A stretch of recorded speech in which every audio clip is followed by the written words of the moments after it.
Hello all, welcome to study 66 of the Solving Studies to Improve Chess Calculation series. This time I bring you a composition from Paul Benko, one of the most famous Hungarian grandmasters. He has an incredible life. It's very hard to resume his life in this type of video, of course, but let me say he only started tournament chess with the age of 17 due to the World War II, a long story.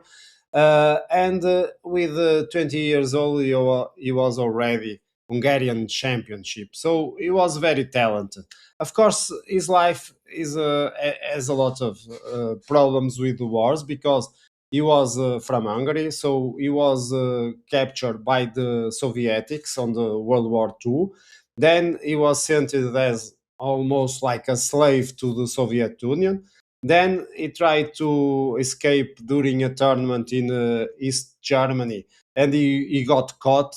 So he spent about 16 months in prison.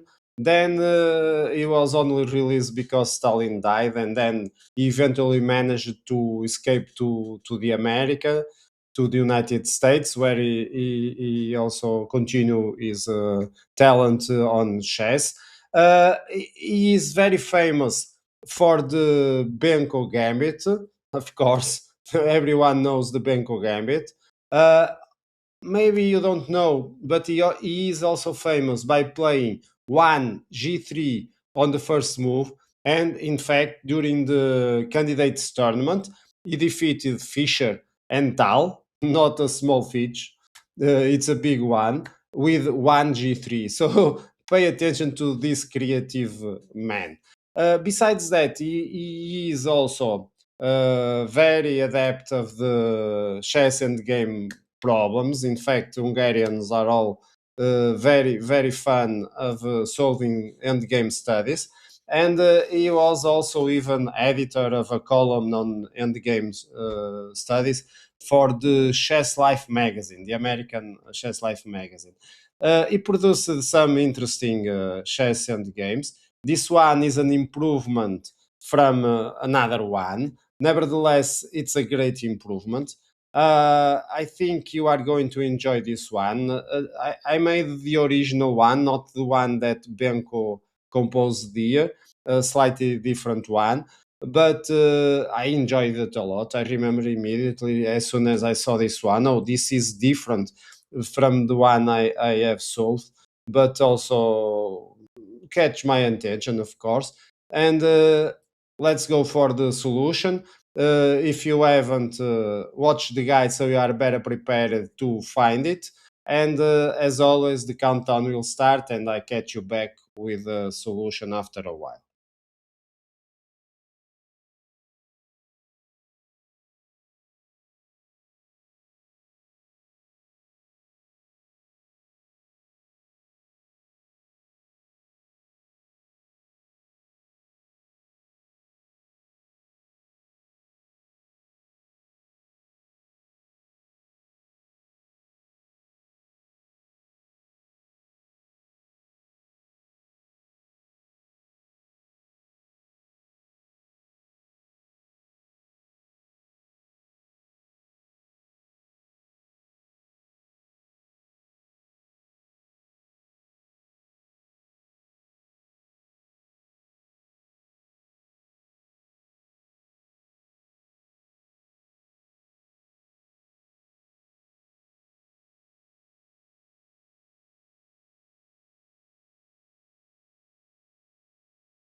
And here we are, and as always, let's start with the first right move, which is bishop f6 check.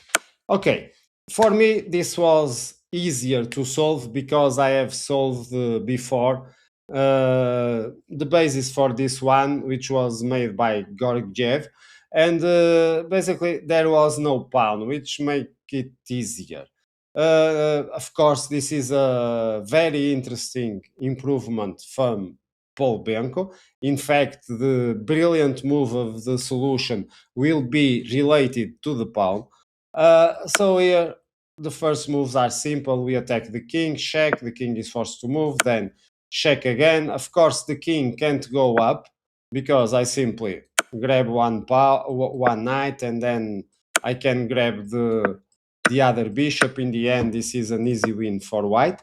So the king is forced to come to h6. So until here, nothing special. And now I need to work on basically the zugzang. So the idea here is if black moves, like for example, if it goes with the knight to c6, I simply take the bishop, and when the knight takes the bishop, I catch the knight. Why? Because of course the knight can't go to the seventh rank because I catch it immediately.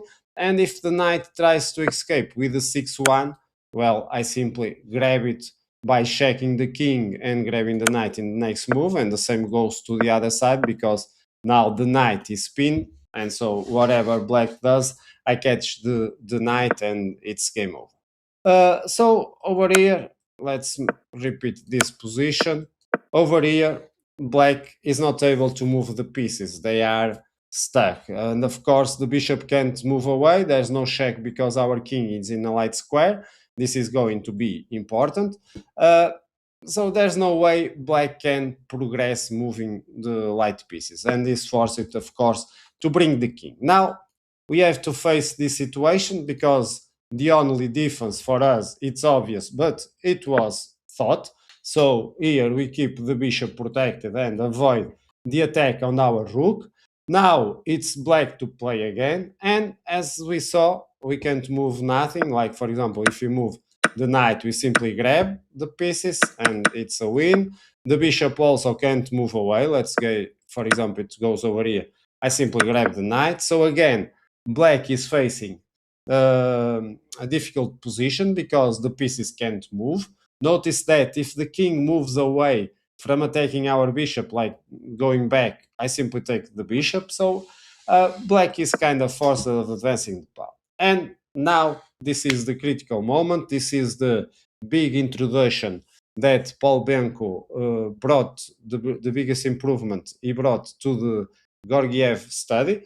And here it's white to play. And it seems easy, but it's not because we simply can't go attack the pawn. Let's see what happens if I go over here. Well, the pawn just advances, and notice that I can't go to the light square, to the ideal light square. I can't go behind, of course, because then the pawn advances again. And if white tries to approach it from a dark square, then this just allows the bishop to come out, and then next move the knight comes out, and white is not able to grab one piece, and so it's going to be a draw. Uh, Another thing to note is if I bring my bishop, then the king attacks the bishop. Of course, I don't want to go back because it's just going to repeat. Let's go over here. And basically now, well, black can move the pieces and it's free. It could be the bishop also. So it's a draw again, which forces us to find a better solution. If we go to the other light square, the same idea. The pawn is controlling the light square, and when the king moves to a dark square, there will be a check from the bishop and then the escape from the knight, and it's not able to win white. And that's why here we need to find the brilliant solution, which is king c1. Brilliant. This is the brilliant move that Paul Benko brought to us on this composition.